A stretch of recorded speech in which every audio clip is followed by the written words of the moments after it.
Hello and welcome back to my channel. My name is Avery, your friendly e-witch, the Wicked Witch of the Web. And today I'm here starting a new series, Astrology from the Crypt. So on my Etsy, the Slayboy Haunted Mansion, I offer Astrology from the Crypt readings, where basically I read your birth chart and I tell you which horror tropes, characters, movies are very much related to your signs and your personality. So I'm kind of like interpreting you through the lens of horror.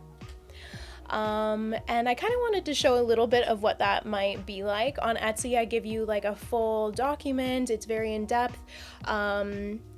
But yeah, I wanted to give an example on here, which I'll get into in a moment.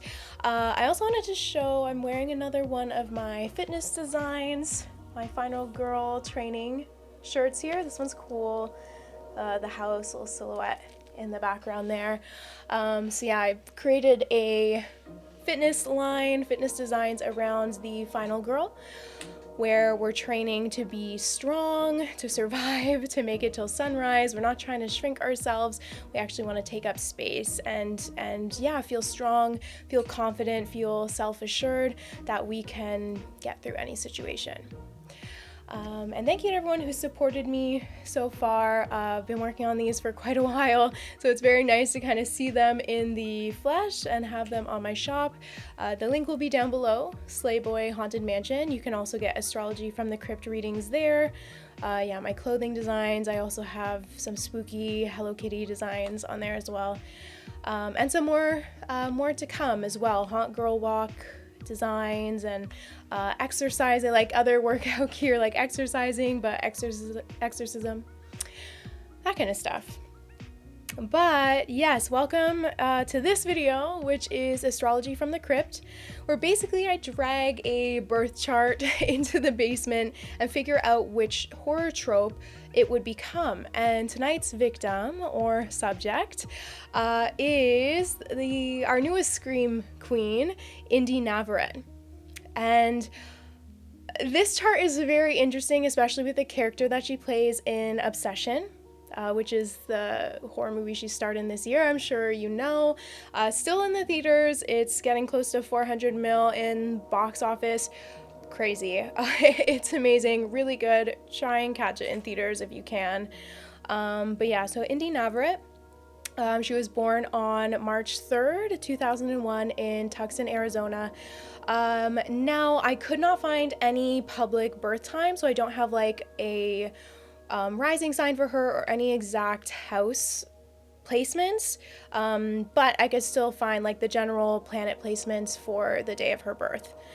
So her sun sign is Pisces, moon in Gemini, Mercury is Aquarius, Venus, Aries, Mars, Sagittarius, Jupiter, Gemini, Saturn, Taurus, and Pluto is Sagittarius.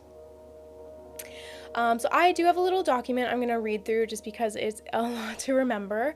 This may read similarly to what I do on Etsy, although I kind of play up like horror story reading a little bit more in that document. But let me go through her chart. Again, super interesting when you read it from like, or interpret it through like a horror lens. I'm really going to lean into her character, Nikki, Freaky Nikki, and kind of draw some comparisons between the characters she plays and also her, which actually made her perfect for the role of Nikki in Obsession. So let's start. She has Sun in Pisces, which is kind of like the shapeshifter, or even like the haunted empath a little bit. So Pisces is the sign of dissolving, no boundaries, there's no like fixed shape, pure receptivity to basically whatever's in the room, and whatever is not supposed to be in the room as well. And Piscean actors are famous body snatchers. Like they vanish into a role until you forget there's a person under it, in a way. They're very good actors, lots of great Pisces actors. So when Inde said she played Nikki as 6 different characters in one person, she said that's a direct quote. That's not even an acting choice. That's actually right in her natal sun. Like it's an inherent thing that she would do. And the Pisces gift is that she feels the evil before. Pisces is very emotional, very in touch with their feelings, very emotionally intelligent. So yeah, she feels the evil before the script even tells her to. And she's the girl in the movie who goes quiet and she says like something's wrong 10 minutes before anyone believes her. Not so much in the case of Obsession, but in other types of movies, she'd be the one that's like, I have a feeling, you know, I have a feeling that something bad is coming. She has her moon in Gemini, so this is like the many-faced ones. Gemini is also like a shapeshifter. They can present themselves in a lot of different ways. We might also see them kind of like the doppelganger. When you look at astrology, like the sign is the twins sign. I actually have it right... Where's the camera? You see that? Kind of. That's the Gemini sign. I'm a Gemini sun. But here's where it gets kind of sinister. So a Gemini moon is like two people emotionally. Like I said, it's like a twin sign, the twin, the doppelganger, the Jekyll and Hyde kind of flicker, if you will. And paired with that Pisces sun, you basically get a woman whose inner world can like split and flip, wear a second face. And that's like the literal premise of Obsession. A personality overwritten, like a really sweet, like fun, cool girl turned obsessive stranger, essentially. Like she's fighting with an entity. And Freaky Nikki like lives in this moon. So the trope is, the trope that's associated with this is literally like the plot of a possession. The one whose smile doesn't quite reach the eyes anymore, because it's not really them. They've flipped. And then we have Venus and Aries. So this is literally like Obsession itself. I was like, of course, when I read this, Venus is how you love. Venus is the planet of love and beauty. And in Aries, it's very fast, it's combative, it's kind of like all or nothing, which when Bear makes the wish, she's very all or nothing, all about him. And the chase too, big chasers. So it is, the Venus and Aries does not do casual at all. It burns very hot. It fights for the thing that it desires, fights for the person, the object of its desire, and never like lets go of it, not quietly at least, which we can see. So she has in her natal chart basically the exact placement of the movie she just got famous for, like what you would expect that type of character to have. Devotion that like becomes very scary and dangerous and obsessive. And the fatal attraction trope as well, like the I will love you to ruin energy. I will love you to death, basically. So casting directors, like, take note. She was basically born to have this obsession kind of role, obsessive character type of role in horror movies. Then we have, so both of her Mars and Pluto are in Sagittarius, and very much final girl vibes. Mars is how you fight, and Sagittarius, Mars like runs. They run very full speed ahead. It's like the body in motion, an escape through the woods kind of, and the refusal to be caged.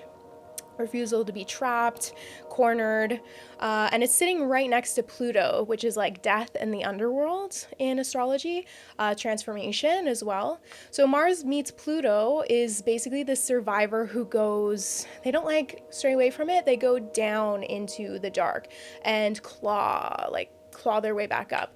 And this is the placement of the girl who basically outlasts the whole cast on pure instinct and adrenaline. And so she's not the first kill, she's the last one standing. So, and then at the end of the movie, when she snaps back to herself, she is literally the last one standing at the end. Moments before she was about to off herself, she snapped right back, and she was still her final girl. She still was the last one standing. Now we have Mercury in Aquarius. This is like the lore keeper. So her mind is like the weird, detached, genre literate one, like the character who knows all of the rules. the one who says like, don't say his name 3 times, or like don't walk in there, like all the tropes, and is often like annoyingly kind of correct about everything. Aquarius Mercury is like the outsider genius who survives because she read the rules before the cursed cabin trip, you know. Very, very intelligent, knows the rules, will often follow them. But here's sort of my verdict of her horror archetype, which very much fits with her character of Nikki. So she is like the shape-shifting final girl, which she literally was. Pisces, Gemini, chameleon who can wear 6 faces and still be the one running through the woods at sunrise. So with the Venus and Aries, again, that makes her the most convincing obsession the genre has cast in years. She doesn't just even play the haunted girl, like astrologically, she was perfect for this role. And also the Mexican side of her family being huge with horror. Pisces very much inherits gifts from the bloodline, so like, of course she did.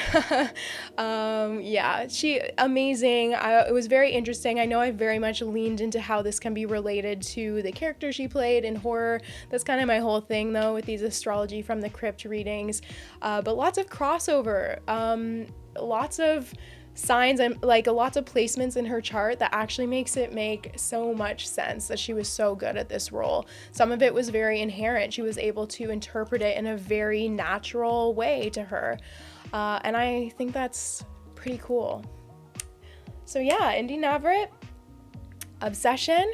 I hope you enjoyed this. I'm going to make more. Let me know if there are any other Scream queens, final girls, final guys, any horror characters or actors whose astrology charts you would like me to read. And if you would like your own, again, the link is down in the bio. My Etsy, Slayboy Haunted Mansion. You can find astrology from the crypt readings.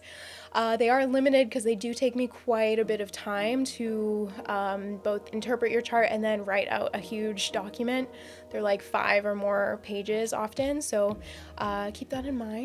But I hope I get to do some readings for you guys. Super excited to do this new little series on here. I hope you enjoyed it as well.